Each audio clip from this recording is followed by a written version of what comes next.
할렐루야, 할렐루야. 우리 11월 2일 가을 새벽 특별 부흥의 넷째 날에 주님께 계속해서 더 가까이 나아가기를 원하는 마음으로 예배 자리에 나오신 모든 성도님들을 예수님 이름으로 환영하고 또 축복합니다. 오늘 드려지는 예배를 통하여서 오직 주님만이 주실 수 있는 치유와 회복을 경험하는 귀한 시간 되기를 소망합니다. 이 시간 우리의 죄를 씻겨주시고 우리의 모든 것을 변화시켜주신 예수님을 함께 찬양하며 나아갑시다.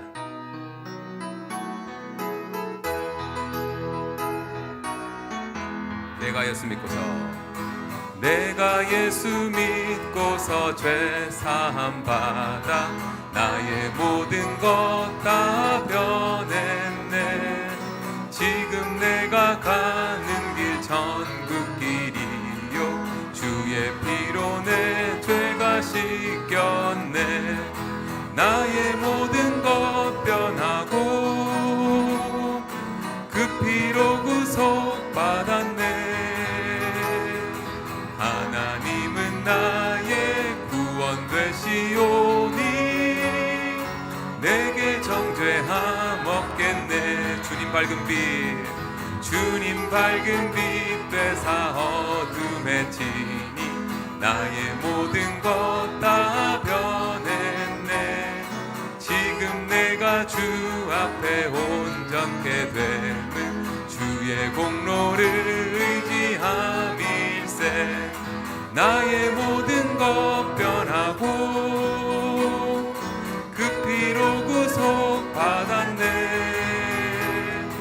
하나님은 나의 구원 되시오니 내게 정죄함 없겠네. 내게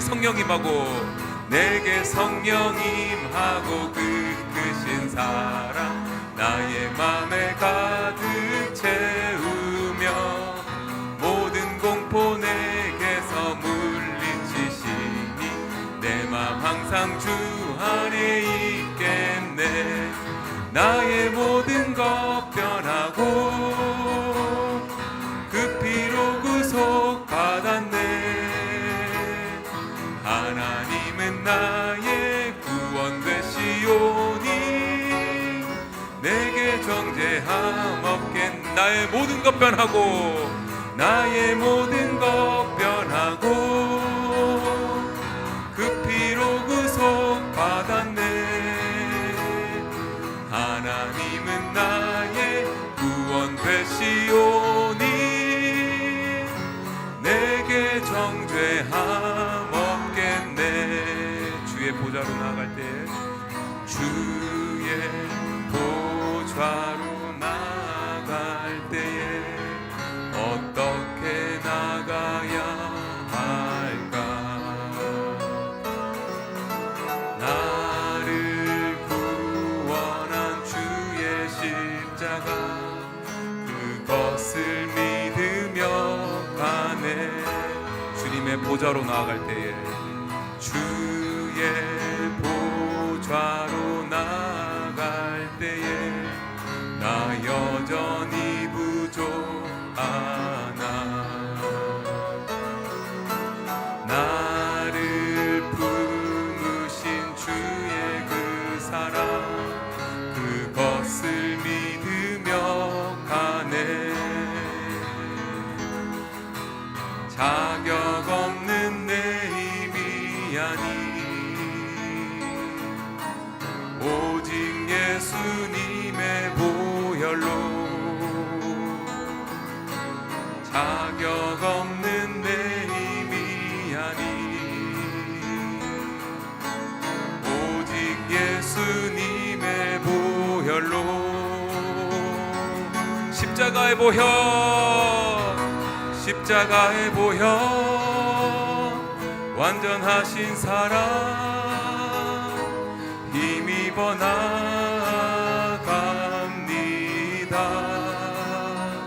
십자가의 보혈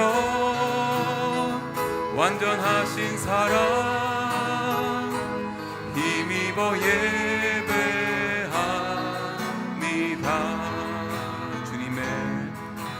주의 보좌로 나갈 때에 어떻게 나가야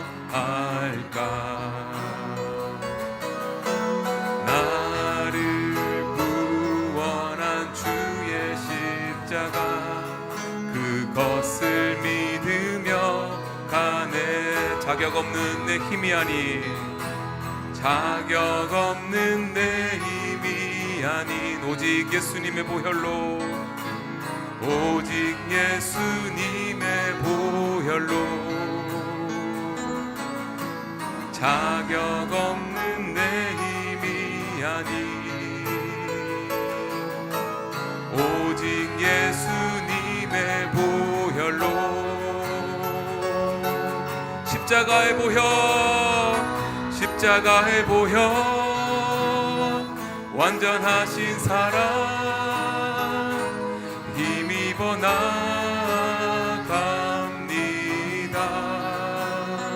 십자가의 보혈, 완전하신 사랑 힘입어 예배하니. 십자가의 보혈, 십자가의 보혈, 완전하신 사랑 힘입어 나갑니다.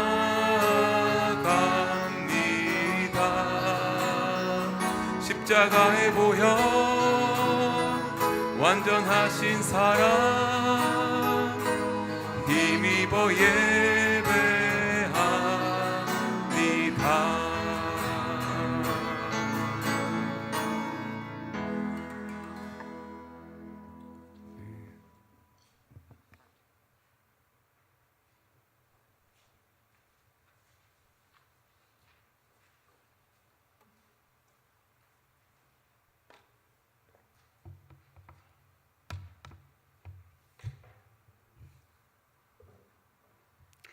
사랑과 은혜가 풍성하신 하나님 아버지, 하루의 첫 시간을 하나님께 나와 예배로 오늘 하루를 시작하게 하신 은혜에 감사를 드립니다.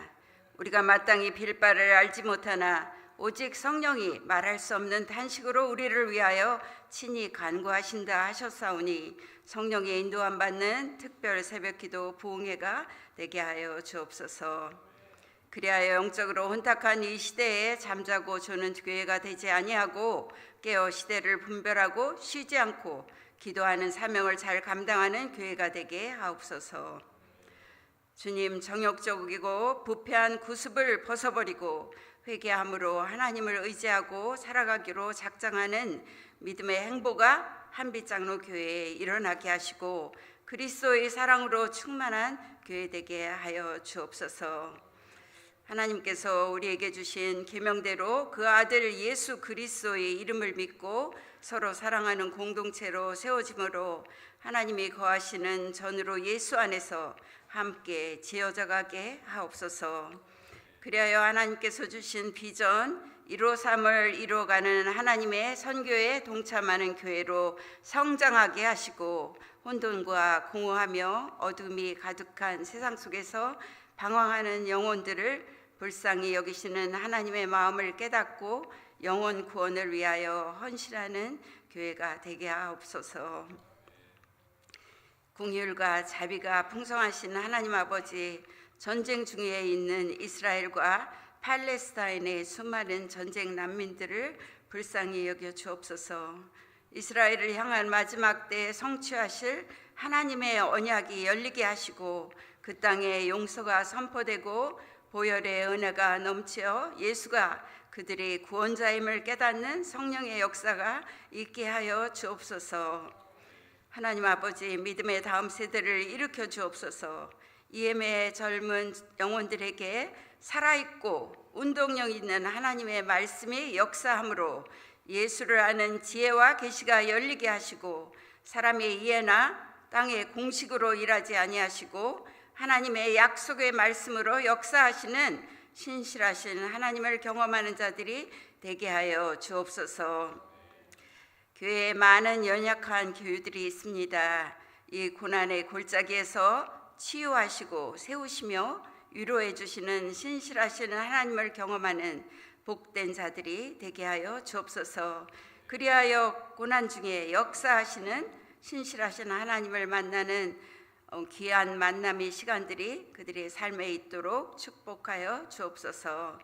하나님 아버지의 말씀을 전하시는 송병주 목사님께 성령으로 충만케 하시며 하나님의 말씀을 선포하실 때 전하는 자, 듣는 자의 마음이 성령 안에서 하나 되게 하시고 우리 모두의 속사람이 하나님 앞에 바로 서는 말씀의 역사가 일어나게 하옵소서.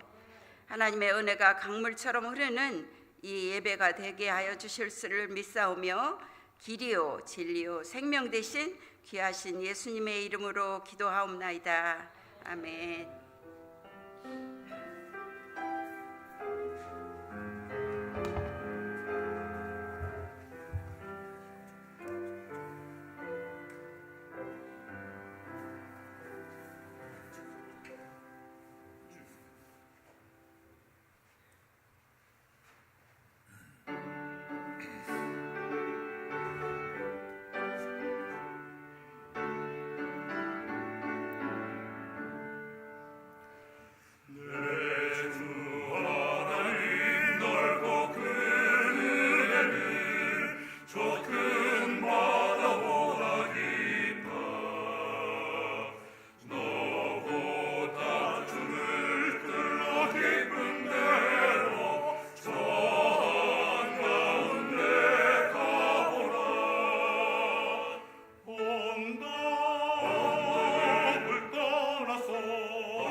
삼일 연속 저도 특송하니까 참 제가 목회하면서 이렇게 3일 계속해서 같이 특송하는 건 처음입니다. 한빛장로교회에 헌신하라고 하는 그런 마음을 주셔서 같이 했는데 너무 좋습니다. 여러분 좋으시죠?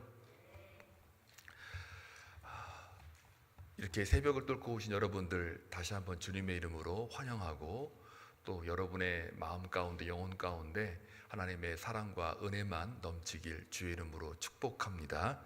하나님 말씀 보시겠습니다. 창세기 38장 1절 한 절입니다. 함께 봉독합니다. 시작. 그 후에 유다가 자기 형제들로부터 떠나 내려가서 아둘람 사람 히라와 가까이 하니라. 아멘. 우리 선한청주기 교회 담임 목사로 섬기시는 우리 송병주 목사님, 죄와 상처로부터 치유라는 제목을 가지고 말씀을 증거하실 때에 여러분 마음이 열리고 또 말씀의 교훈에 깨닫는 은혜가 있길 주님의 이름으로 축원합니다. 나오실 때 할렐루야 함께 환영합니다. 할렐루야.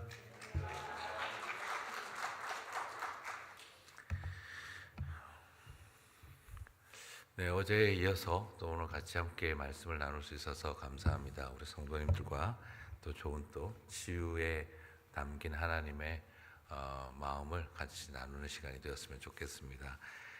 우리 또 구경모 목사님 이렇게 그냥 좀 베이스 이렇게 잘하시는 줄 몰랐고요. 그래서 오늘은 베이스와 엘토의 오늘 엘토셨군요. 네네. 네, 그래도 어저께도 그렇고 너무너무 좋은 시간 제가 이렇게 해서 함께 할 수 있어서 너무 좋습니다. 그리고 정말 우리 목사님 학문적으로나 또 목회적으로 쉽지 않은 상황 속에서도 늘 두 가지를 잘 겸비해 오신 좋은 목사님이신데 우리 교회와 함께 또 꿈꾸는 일에 하나님 은혜가 함께 하실 줄 믿습니다. 네, 감사합니다. 자, 오늘은 제가 여러분하고 창세기 38장 가지고 다루겠는데요. 사실은 약간 좀 가제를 붙인다면 왜 끼었니 38장 뭐 이렇게 말할 수 있을 것 같아요. 오늘 38장 전체인데 그래서 1절만 읽었는데요. 사실 이야기의 흐름상 굳이 38장이 없어도 돼요. 여러분 38장 그 앞에는 뭐가 있겠습니까? 당연히 37장이 있겠죠, 그렇죠?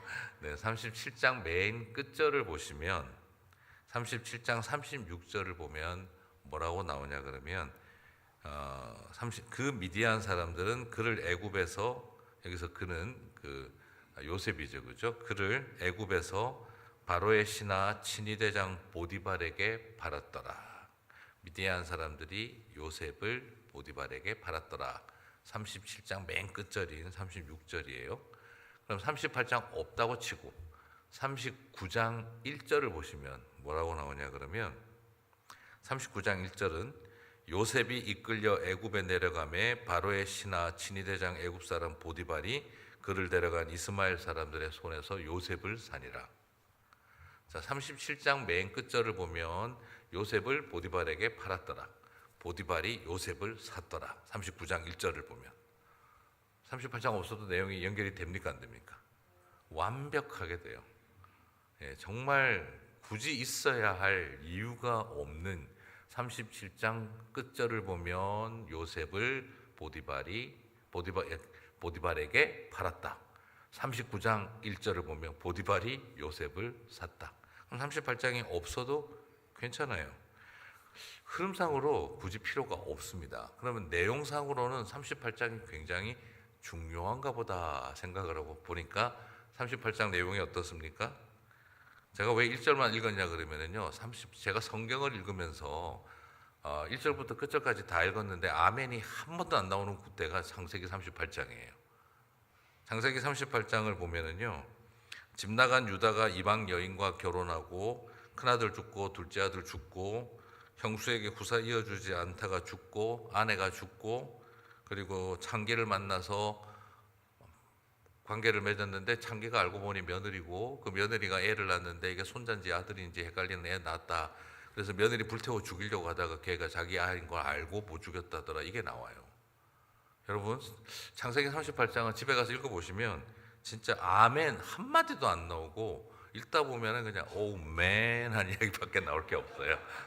진짜 이거는 정말 와, 이 내용이 이런 게 왜 이렇게 들어가 있나 하는, 정말 성경을 읽으면서 단 한 구절도 가슴에 감동이 오지 않고 아멘이 나오지 않는 성경 한 장을 찾으러 가면 38장이에요. 자, 문맥적으로 봐도 끼어들 필요가 없었고 내용상으로 봐도 이런 좀 형이하학적인 이야기들은 좀 이건 좀 성경에서 빼지 하는 생각이 들 정도예요. 그래서 오늘 설교의 목표는 여러분 창세기 38장을 성경에서 삭제합시다. 이게 오늘 설교의 목표는 아니에요. 그러면 질문이 나오는 거죠. 왜 끼었니? 38장. 도대체 성경에 너는 왜 끼었니? 하는 질문이 나오게 되죠. 저는 오늘 이 이야기가 그 답 속에 우리에게 주신 은혜가 있다고 저는 믿습니다. 말 그대로 딱 그거죠. 저나 여러분이나 찢어버리고 싶은 인생의 한 페이지는 다 존재한다는 거죠. 한 페이지만 있겠습니까? 브리테니커 백과사전으로 있는 경우도 있는데요. 그런데 찢어버리고 싶은 인생의 한 페이지는 누구나 존재한다. 그러나 그것이 그럼에도 불구하고 하나님은 저와 여러분을 찢어버릴 인생으로 여기지 아니하시고 그것이 우리를 사랑하고 회복시키실 치유하시는 통로가 된다 하는 것이죠. 오늘 저는 그것을 같이 여러분과 좀 나눠보고 싶습니다. 창세기 38장 1절 오늘 읽었던 본문을 보면은요, 한 번 더 같이 읽어보실까요? 그 후에 유다가 자기 형제들로부터 떠나 내려가서 아둘람 사람 히라와 가까이 하니라. 여기서 그 후에는 그 후에 진짜 어떤 사건 다음이라는 표현도 될 수 있고 히브리어 원어적으로는 그 일이 일어나는 와중에라고 해도 되는 표현인데 우리 한글 번역은 그 후에로 번역이 되어져 있어요. 자, 어떤 사건이 일어나고 있는 중이든 하여튼 그 일어난 다음이든 그 어떤 사건 다음에 유다가 집을 떠났다는 이야기예요. 자, 그런데 그럼 어떤 사건이 앞에 있었나? 그럼 37장을 보면은 나오겠죠. 37장에 어떤 사건이 나옵니까? 말 그대로 형님들이 요셉을 팔아치운 이야기예요. 죽이려고 했는데 요셉을 안 죽이고 요셉을 팔아치워서 우리 손에 피 묻히지 말고 간접살인하자. 노예로 팔면 백에 백 다 죽는다. 뭐 우리 손으로 굳이 우리 그래도 어쨌든 형제인데 죽일 필요가 있겠냐. 그냥 노예로 팔아치워서 그냥 알아서 죽게 만들자 하고 팔아치운 이야기예요. 근데 여러분 여기서 이 일을 주도한 사람이 누굴까요? 우리가 창세기를 잘 알고 있는 것 같은데 생각보다 잘 모를 때가 있어요. 그래서 유심히 살펴볼 필요가 있는데 이 일을 누가 주도했을까? 네, 공부 잘하는 학생은 꼭 모든 걸 알아서 답을 맞추진 않죠. 대충 분위기로 맞추는 경우가 있죠. 누구겠습니까? 유다겠죠. 그럼요. 바로 이렇게 아셔야 되는 거예요. 자, 유다가 이 일을 주도를 합니다. 형님들은 동생 요셉이 오니까 일단 구덩이에 던져놓긴 했는데 아우, 죽음을 위협하곤 했는데 막상 아무리 싸가지 없고 꼴보기 싫은 동생이라도 죽이는 일이 그게 참 쉬운 일이 아니잖아요. 그래서 이걸 어떻게 하나 하고 있을 때 큰형님 르우벤이 잠시 자리를 비웠을 때 그때 유다가 딱 나섭니다. 유다가 나서서 그래, 우리 손에 피 묻힐 이유가 뭐가 있겠냐. 그냥 노예로 팔면 알아서 죽을 거다. 그래서 형님들이 다 동의한 거죠. 왜냐하면 르우벤 형님이 돌아오면 분명히 이거 동의 안 할 거니까 큰형님 없을 때 해치워버리자 하고 보내버린 거예요. 그래서 나중에 르우벤이 돌아와서 도대체 어쩌려고 이랬냐 르우벤이 그렇게 이야기를 하죠. 그런데 이 모든 일을 주도했던 게 유다였어요. 지금 속으로 그래, 역시 유다는 예수님도 팔아치우더니 동생도 팔아치웠구나 이렇게 생각하시는 분이 있다면 성경을 지금 전혀 안 읽고 있다는 뜻이죠. 성경에 많은 유다가 있습니다. 다 가론 유다는 아니에요. 속으로 지금 뜨끔하시는 분이 있으시면 빨리 회개하시고 예수님만 팔아치운 게 아니라 동생도 팔아치웠네 이렇게 생각하시면 네, 성경을 지금 전혀 안 읽고 있다는 뜻이죠. 자, 어쨌든 많은 유다가 나오는데 이름이 안 좋아서 그런지 동생부터 팔아치웠어요. 자, 그러면 물론 어떤 분은 죽이려는 형님들 대신해서 살린 거다라고 볼 수도 있고 그냥 형님들은 겁주고 끝내려고 했는데 유다가 실질적으로 죽일 수 있는 방법을 제시했다라고 볼 수도 있는데 저는 좀 후자 쪽에 해당됩니다. 자, 그러면 이런 상황에 있을 때 왜 그렇게 되어졌을까? 요셉이 꼴보기 싫은 걸까요? 아버지가 꼴보기 싫은 걸까요? 요셉도 보기 싫지만 사실은 아버지한테 상처죠. 여러분 질문 드릴게요. 믿음의 조상은 좋은 아버지였을 것이다. 믿으십니까? 믿음이 많이 필요하실 거예요. 아브라함은 좋은 아버지 아니었습니다. 아브라함도 좋은 아버지는 아니었고 이삭도 좋은 아버지 아니었어요. 그리고 야곱은 어땠을까요? 여러분 이삭도 보면은 야곱하고 에서 중에 어떻습니까? 에서를 편애했죠. 야곱은 항상 아버지 사랑이 고팠죠. 그래서 형님 대신 몰래 축복받으려고 들 때 그때 야곱이 그 말을 하지 않습니까? 분명히 들킬 거예요. 내가 형님 옷도 입고 냄새도 나고 해도 아버지가 눈이 멀어서 못 알아봐도 들킬 거예요. 아버지는 형하고 이야기할 때마다 팔에 털을 만지는데 나는 매끈매끈해서. 근데 이게 굉장히 중요한 키포인트예요. 무슨 말이냐 그러면 평생을 같이 살아온 엄마도 몰랐어요. 심지어 에서도 몰랐을 거예요. 그런데 야곱만 알아요. 무슨 말이죠? 아버지는 형님하고 이야기할 때는 꼭 저렇게 팔을 만지시던데 저렇게 스킨십을 하시던데 왜 나는 저렇게 안 만져주실까? 고픈 애들이 알아요. 둘째 야곱은 늘 고팠어요. 아버지 사랑이. 아버지는 형하고 이야기할 때 저렇게 손을 잡고 팔에 아버지가 형하고 이야기할 때 머리를 쓰다듬으면서 눈을 맞춰주시는데 나하고 이야기할 땐 뒷짐지고 먼 산 쳐다보고 이야기하더라 하는 걸 다 아는 거죠. 아버지는 형님 올 때는 전화를 3번씩이나 돌리는데 내가 올 때는 전화 안 하더라 하는 걸 아는 거죠. 형님 100일 사진이 내 돌사진 사이즈하고 같더라 하는 걸 아는 거죠. 이제 이런 것들이 고픈 애들이 알아요. 야곱은 늘 아버지 사랑을 못 받았어요. 이삭한테 아팠죠. 왜요? 이삭은 어저께 말씀드렸죠. 약간 조닥기가 있다고. 근데 내 속에서 이런 애서가 나왔어요. 얼마나 좋겠습니까? 나는 맨날 뺏기고 살았는데 얘는 나가서 뺏고 사니까 어떻게 내 속에서 이런 자식이 나왔을까? 우리 자매님들 아시잖아요. 쌍꺼풀 수술 기가 막히게 해가지고 자연상 같이 보이는데 문제는 결혼해서 애를 낳을 때 이거 어떡하지 하는데 애가 쌍꺼풀을 갖고 태어났어요. 수술도 유전되나 막 얼마나 좋겠어요. 그래서 그 만질 때마다 아우 쌍꺼풀이 다 있네 이렇게. 지금 이삭 입장에서는 어떻게 내 속에서 이런 자식이 나왔을까? 이렇게 터프하고. 그러니까 에서를 쳐다보면 좋은 거예요. 근데 야곱을 쳐다보니까 매끈매끈하고 엄마 품에서 맨날 못난 나를 그대로 닮은 거죠. 그러니까 야곱을 쳐다보면 못난 나를 닮은 것 같고 에서를 보면 내 안에 없는 걸 가진 것 같고 그러니까 편애를 내버린 거예요. 그래서 야곱은 아빠 사랑이 고팠어요. 그럼 나중에 야곱은 좋은 아버지 돼야 되잖아요. 근데 야곱은 어떻게 합니까? 자기 아버지보다 더 했어요. 사랑받지 못한 여인의 아들 10명은 꽂아놓은 보릿자루, 아들이지만 완전 서자 취급, 소위 아버지를 아버지라 부를 수도 없는 홍길동 인생 돼버린 거예요. 나머지 아들 10명은 그냥 내가 사랑하는 여인의 아들 둘, 요셉이하고 베냐민만 사랑하지, 나머지는 두 아들에게는 꿀 떨어지는 아빠, 나머지 10명의 아들에게는 있으나 마나한 아빠. 나머지 아들들이 고팠던 거예요. 그러니까 요셉이 꼴도 보기 싫은 거죠. 요셉도 우리끼리 말로 싸가지 없는 짓을 했지만 그러나 요셉보다 더 싫었던 건 아버지였을 겁니다. 오늘 이 말에 너무 위로받아서 그래 믿음의 조상도 그 모양이었다더라 그냥 나도 막 산다 이렇게 또 정당화하지 마시고 이게 하나님 은혜인 거죠.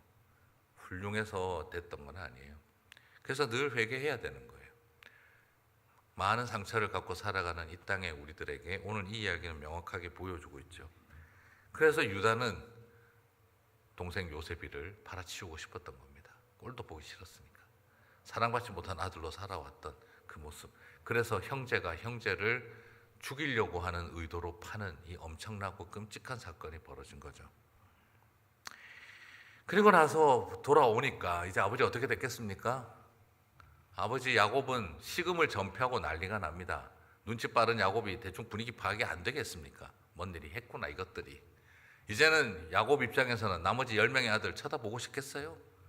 꼴도 보기 싫어할 거고 형님들은 이제 우리가 무슨 짓을 했는지 뒤늦게 알았어요. 그 순간 분노와 감정 때문에 똑같이 쌓인 한을 풀긴 했는데 그러고 나니까 뒷감당이 안 되는 거죠. 그러면 사람들은 항상 어떻습니까? 문제가 터지고 나면 어떻게 하죠? 이지매를 찾아요. 이게 다 너 때문이다. 여러분 이게 너 때문이다 할 사람이 누구죠? 유다입니다. 우리는 그냥 르우벤 형님 오면 그냥 겁 한번 주고 정신 똑바로 차리고 다음부터 형님들 말 들어 아버지는 곧 가신다 우리랑 잘 지내야 된다 이렇게 했으려고 하고 끝내려고 했는데 괜히 그냥 네가 팔아치우자는 바람에 일이 모양이 되지 않았냐. 이제 우리 아버지하고 관계는 끝장났다. 이 모든 게 다 너 때문이다. 그런 어떤 분위기 속에 유다는 마음의 상처가 생기는 거죠. 그래서 오늘 이야기 보면은요, 유다는 아버지와 관계는 진작에 깨졌는데 오늘 12장 1절을 보면 참 독특하게 표현합니다. 그 후에 유다가 누구를 떠났다고요? 보통은 이럴 때는 집을 떠나 아버지를 떠나라고 하는데 여기는 지금 뭐라고 하고 있습니까? 자기 형제들로부터 떠나. 어차피 이 집안에서 나는 아버지하고 관계는 끝이었고 내가 이 집에서 무슨 내가 아들이야 서자지. 이 집에서 내가 그래도 여러분 그럴 때 뭐라고 합니까? 가정이라 안 하고 뭐라고 그러죠? 집구석이라고 하는 전문 용어가 있죠, 그렇죠? 그 집구석에 내가 이 집구석에 내가 버티고 살아온 이유는 그래도 상처받고 서름받는 형제들끼리라도 잘 지내자 싶어서 우리끼리 참고 살아왔는데 아우 이 비겁한 것들 니네들도 원했던 거 아니야? 요셉이 그냥 이렇게 없어지는 걸 원했던 거 아니야? 그 원망을 나한테 다 돌린다고? 그래 아버지 복도 없는 내가 형제 복이 있겠어? 그래 어차피 아버지하고 관계는 예전에 끝났고 이젠 내가 더 이상 이 집구석에 있을 이유가 없다. 형제들도 이 모양인데 내가 무슨 소망이 있어? 그렇게 집을 떠난 겁니다. 이미 유다는 이제 형제들과의 관계도 끝나버린 단계에 온 거예요. 요셉을 팔고 난 다음에. 그래서 창세기 38장 1절은 유다가 누구를 떠났다고요? 형제들과의 관계도 끝났다는 겁니다. 그리고 그 다음 나오는 말이 아둘람 사람 히라와 가까이 아니라. 무슨 말입니까? 난 더 이상 유대인 아니다. 나는 이제 이방인으로 살겠다. 이방인과 살겠다. 여러분, 어떤 마음이겠습니까? 나 더 이상 한국 사람 아니다. 태평양 건너던 마음과 비슷한 거죠. 그냥 여러 다 똑같지는 않겠지만 내 가슴 속에 부모와의 찢어진 관계, 형제 자매와 다 깨진 관계, 더 이상 나는 이제 미련 없다 하는 상태가 지금 어쩌면 유다의 상태였습니다. 그런 마음으로 떠나와서 나는 이제 I'm not Israel people anymore. 나는 더 이상 이제 이스라엘 사람 아니다. 나는 이제 이방 사람 히라와 가까이에서 이방 여인과 결혼하고 나는 이제 이방인으로 살 거야. 어떤 마음이었겠습니까? 하나님의 아들이고 하나님의 자녀라는 우리 아버지하고 밑에서 나는 상처밖에 받은 게 없다. 교회 다닌다는 우리 아버지 밑에서 내가 남은 건 상처밖에 없다. 그냥 이꼴저꼴 다 보기 싫고 나는 이제 교회 절대 안 나간다. 나는 기독교인이기를 철저하게 거부할 거다. 두고 봐라, 난 막 살 거다. 나는 이방인으로 살 거야. 하나님의 백성이고 뭐고 다 때려치워라. 나는 안 해. 그러면서 자식들 가슴에 못질하고 자식들 가슴에 칼질하는 기독교인 아버지 못다 쓴다는 거야. 나는 다 필요 없어. 그냥 나는 이제 기독교인으로 안 살 거고 나는 이방 사람으로 살 거야. 그리고 이방 여인과 결혼해서 나는 막 살아갈 거야. 그리고 아버지 뭐 한다고 쓸데없이 결혼하셨습니까? 그렇게 나는 사랑하는 여인 하나만 딱 데리고 그 아들들 나는 사랑하며 살 겁니다. 나는 아버지 같이 안 살아요. 유다 마음에 그게 꽉 차 있습니다. 그래서 일부 다처제가 있던 그 시대에 일부 일처제로 유다가 살아갑니다. 어쩌면 성경에 나오는 일부 일처제가 두 사람인데 이삭이죠, 그죠? 이삭도 왜 그랬을까요? 아버지 쳐다보니까 얼마나 열받았겠습니까? 조강지처 엄마 사라는 완전 찬밥 취급당하고 젊은 와이프 얻어와가지고 그 옆에서 꿀 떨어지고 살아가는 그 곳을 쳐다보니까 아브라함이 꼴보기 싫었던 거죠. 그래서 나중에 어머니 돌아가시고 사라가 빨리 죽을만 했어요. 제가 봐도. 네. 아브라함은 끝까지 정신 못 차려요. 나중에 사라 죽고 난 다음에 잠자리가 춥다고 또 젊은 와이프 받아가지고 애 또 열은 났잖아요. 또 그거 쳐다보고 있으면 얼마나 이삭이 열받았겠습니까? 그래서 어머니가 돌아가시고 나면 장막을 보통 불태우는데 어머니 장막 사라의 장막을 끝까지 둬요. 그리고 이삭이 리브가를 얻었을 때, 부인을 얻었을 때 어머니의 장막으로 데리고 가요. 아내 보기를 어머니처럼 여기겠다. 그리고 평생 일부 일처제로 삽니다. 이삭이. 왜요? 난 아버지 같이 안 산다 이거죠. 그런데 야곱이 어쨌든 이런 상황이 오고 나니까 두 번째 유다도 그렇게 했어요. 이방 여인과 결혼하고 일부 일처제로 살아요. 무슨 뜻이겠습니까? 나는 하나님의 자녀라는 당신보다는 더 다르게 살 겁니다. 오히려 이 세상 속에 살아가며 신앙을 버리고 이스라엘에게를 포기했던 유다가 그냥 그래서 그 상처와 그 고통의 분노로 나는 그냥 이렇게 살 겁니다 하는 마음을 가진 거죠. 그리고 나서 아들 셋까지 얻었습니다. 누가 봐도 하나님 없어도 잘 나갈 수 있다 하는 거 보여준 거예요. 네. 그런데 아들 셋을 낳고 큰아들이 장가가고 난 다음 이 가정에 죽음의 그림자가 들어오기 시작을 합니다. 아버지 보십시오. 난 제대로 된 가정 이루고 살 겁니다. 난 아버지보단 더 나을 겁니다. 그런데 이런 상황 가운데 창세기 38장 7절을 보면 유다의 장자 엘이 여호와 보시기에 악함으로 여호와께서 그를 죽이신지라. 큰아들이 죽었어요. 그리고 38장 7절을 보니 유다의 장자 엘이 그렇게 죽고 38장 10절을 보니 이제 며느리 다말이 후사를 이어야 하는 이 계대 결혼을 해야 되기 때문에 그래서 첫 며느리가 아이를 못 낳았으면 그러면 상속권이 없어지니까 고대 사회는 그게 문제거든요. 여성이 재산 상속을 받지 못하면 후대를 그 집안에서 이어줘야 돼요. 근데 계속 아들을 낳지 못하면 어떻게 될까요? 친정 가면 되지? 아닙니다. 친정에서 받아줄까요? 안 받아줄까요? 안 받아줍니다. 그러면 그때 여성들이 마지막으로 선택하는 게 뭔지 아세요? 매춘이에요. 평생을 매춘녀로 살 것인가? 심각한 결단을 해야 되는 상황인 거죠.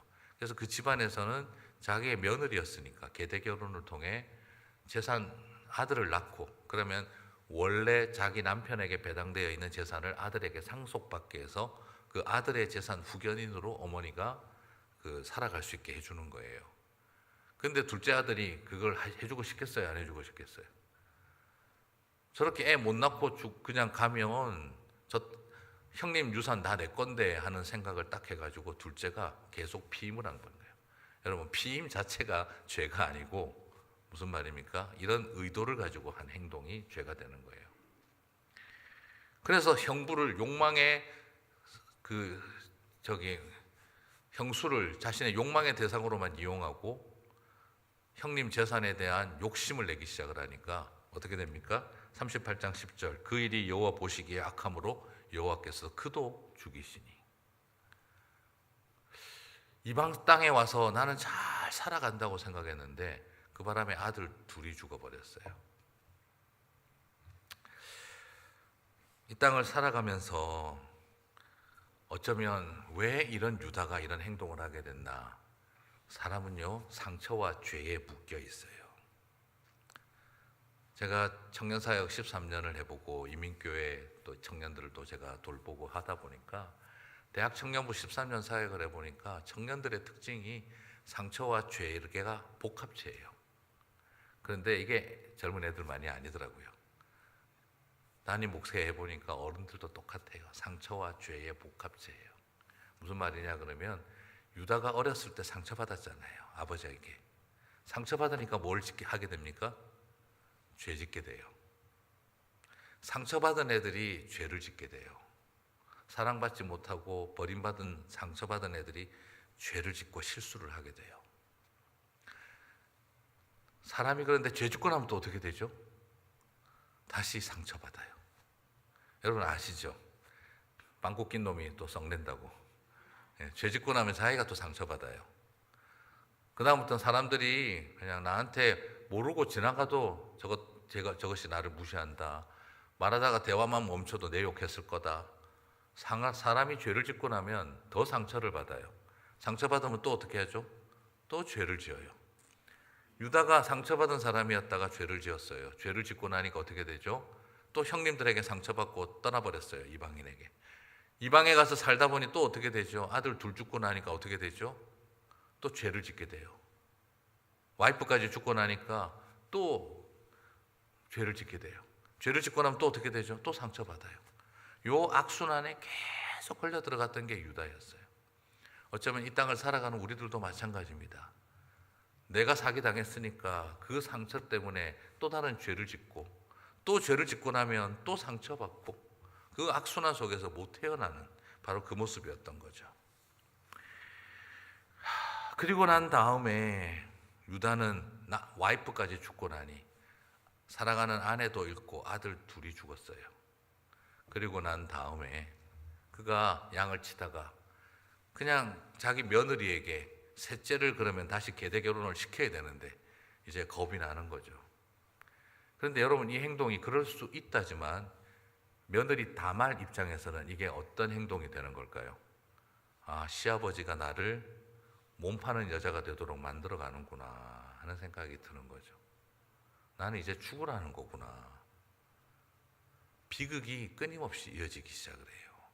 그러자 며느리 다말이 그래, 당신이 나를 그렇게 만든다면 면박을 하고 몸을 파는 여인의 모습으로 나타나 시아버지를 유혹을 하고 일어나서는 안 될 일이 일어난 거예요.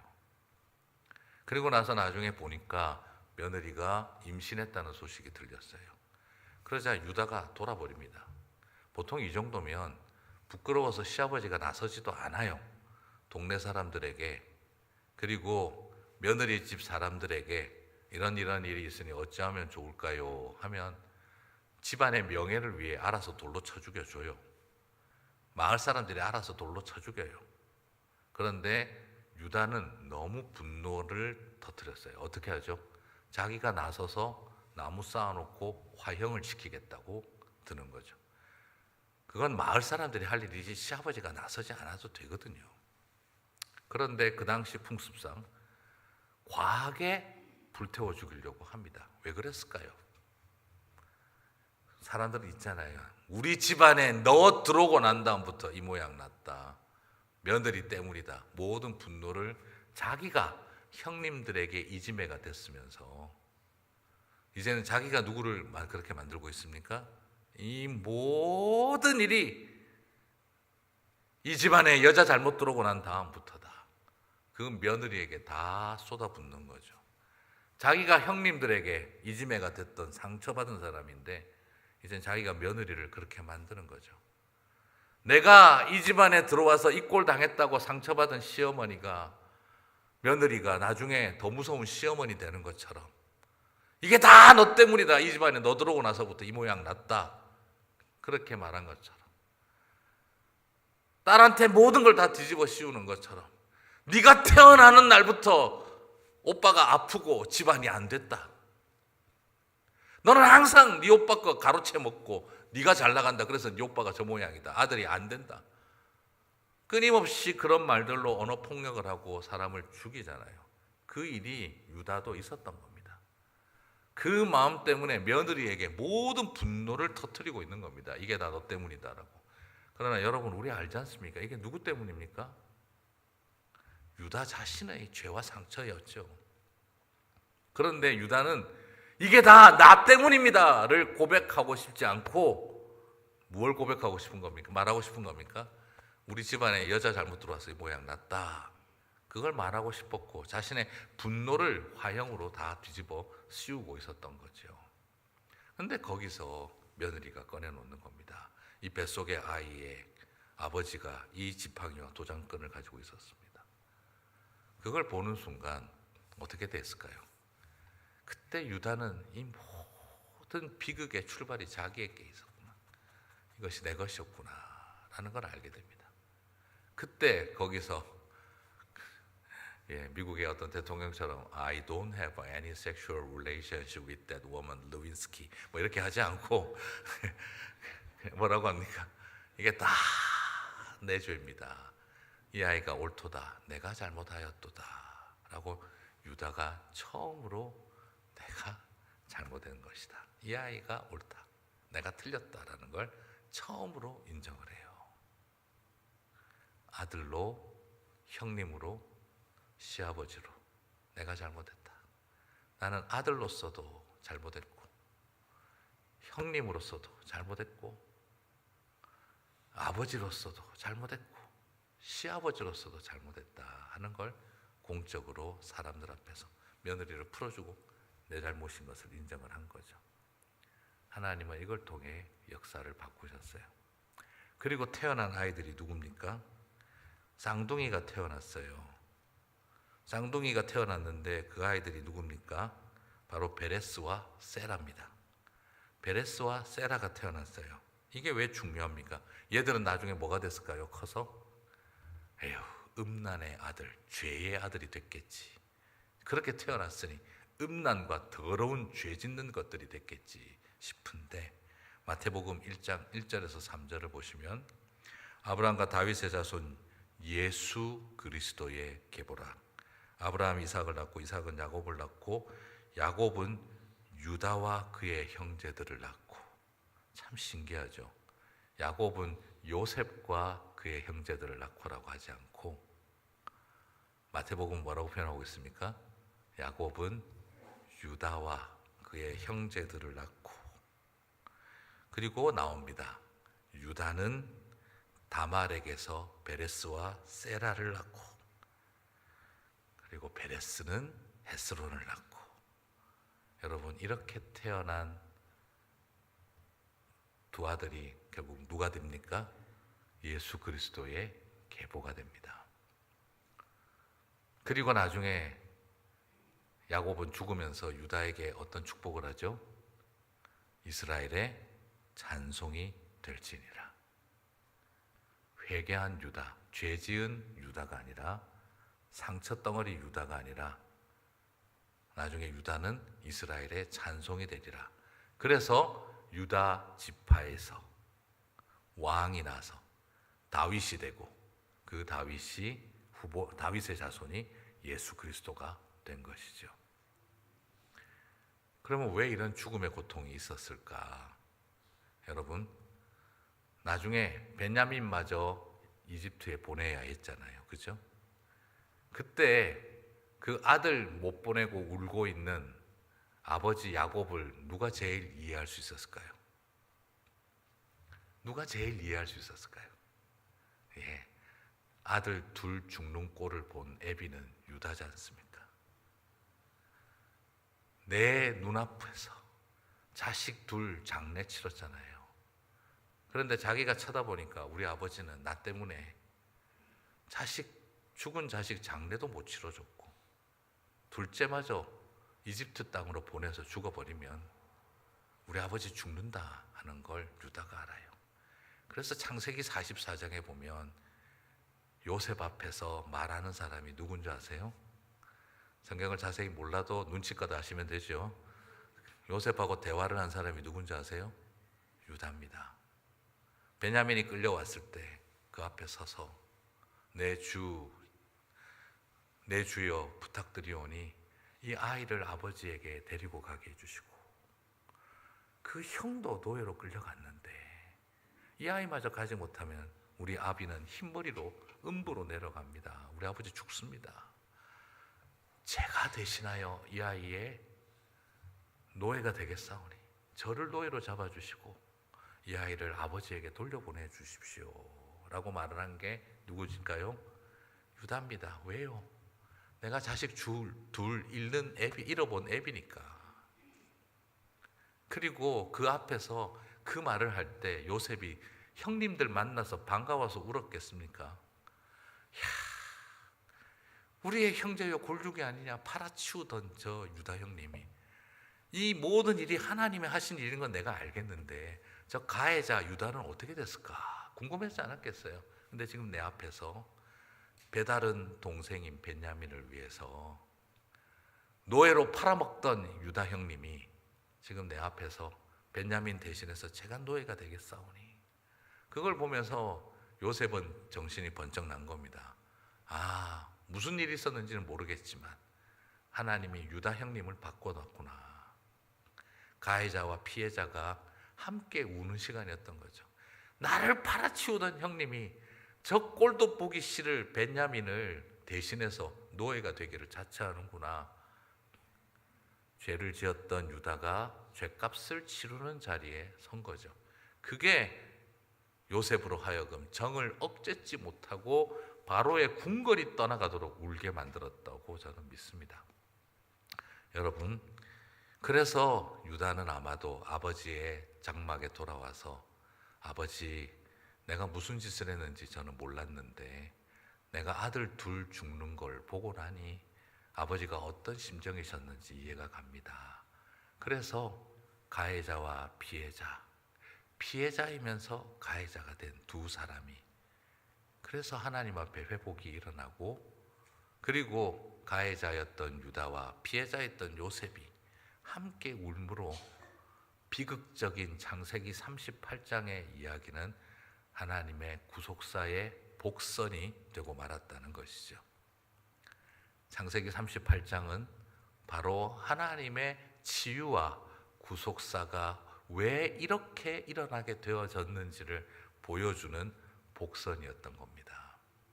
여러분의 삶 가운데 찢어버리고 싶은 창세기 38장 같은 인생의 페이지 하나씩 있으시죠?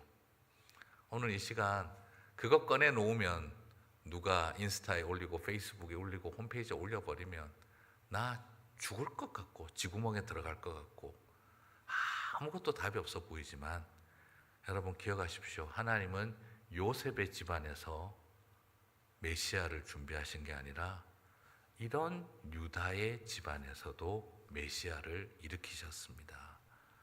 찢어버리고 싶은 인생의 한 페이지를 가지신 저와 여러분이지만 하나님은 이런 우리가 구속사의 한 페이지가 되게 하실 줄 믿습니다. 그 은혜 바라보며 오늘 이 아침 기도하실 때 하나님 아시지요? 정말 찢어버리고 싶은 내 인생의 창세기 38장 같은 페이지가 창세기 44장의 치유와 회복의 통로로 쓰임받는 도구가 되게 하여 주시옵소서.